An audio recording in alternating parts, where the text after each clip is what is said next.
Alright guys, so I wanted to talk about why we set our garden on fire.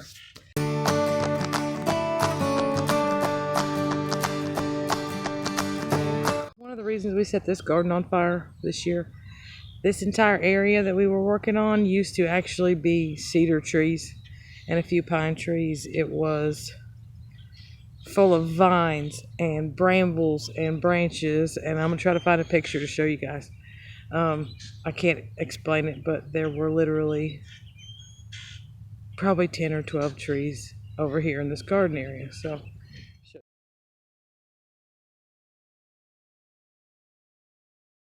So after we cleaned up all that, cedars, mostly pine trees, produce a lot of acid. That's why when you have a pine tree that sheds in your yard, not a lot grows at the base of it. But that's also happening down in the soil too. So this was the best spot for a garden on our property. It had the most space, it was flat, and it had the best irrigation runoff.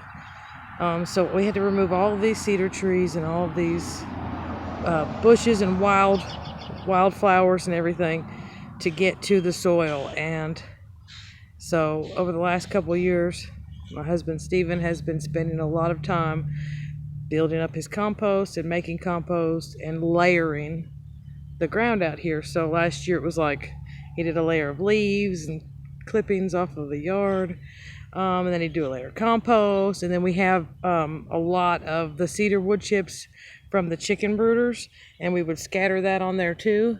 And he just kept digging it and tilling it over and letting it spin. And you do a shallow till because you're just trying to mix up the surface. Once you've added 3 inches on the surface, you're just trying to mix that up, and then you got to spray it down with the hose. So he's done all this so that the garden itself is a giant compost area, but shallow. Okay.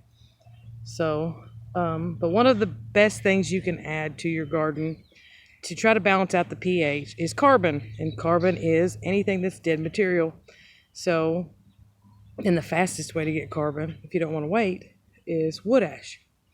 So this year, he got out in the yard, and it took him a couple of days, but he gathered up his wheelbarrow and filled it up quite a few times with all of the pine needles and leaves out of the yard and spread it over the entire garden, just the whole way. Just, like if I had a time lapse, it'd be really cool.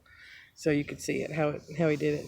And then he came in, he said, "I'm ready to go, let's do this." So I grabbed the camera, went outside, and he set it on fire. And so if you'll notice in the beginning of the video, he sets the fire on the side of the yard that is going towards the wind.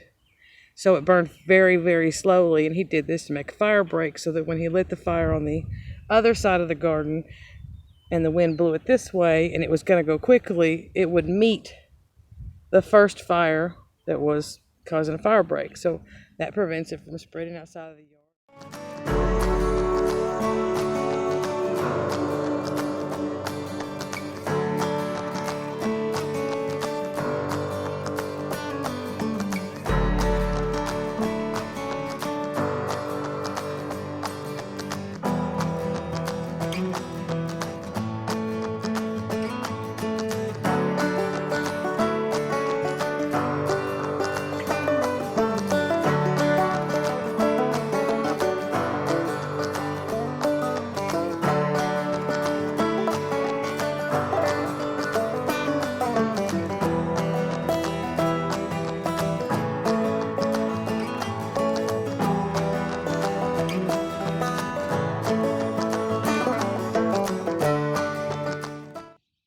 It instantly puts a fast burning hot ash into the soil. So after he set it on fire, and the next day got up and everything was good, and he tilled it under, and then he went through and he tilled it the other direction. So we went this way and then this way across the garden, tilling it.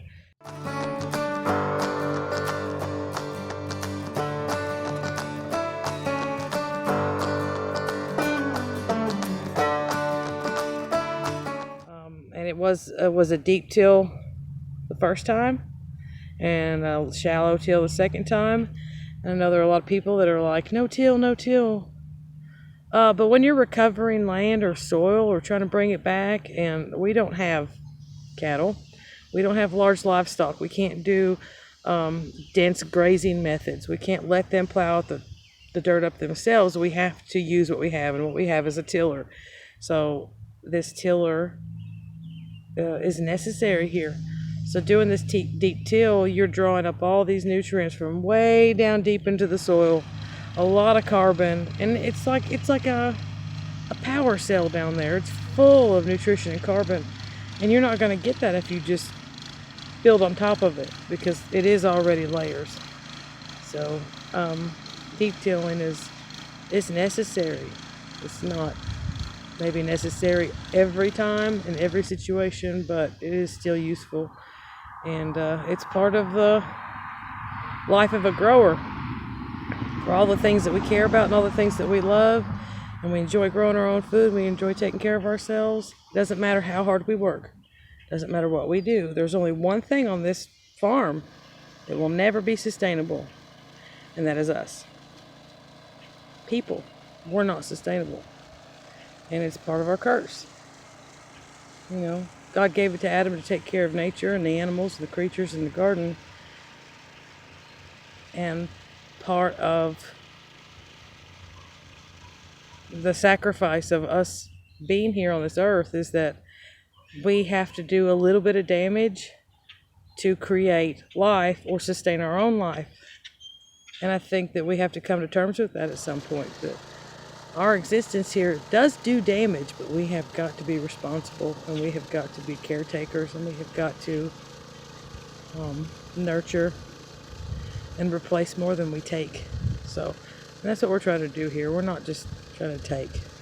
We're really trying to make this a sustainable place. So we didn't garden the entire property. We just picked one spot, and we've taken our time to nurture it and bring it back to life, and it's gonna bring life. So thank you guys for watching.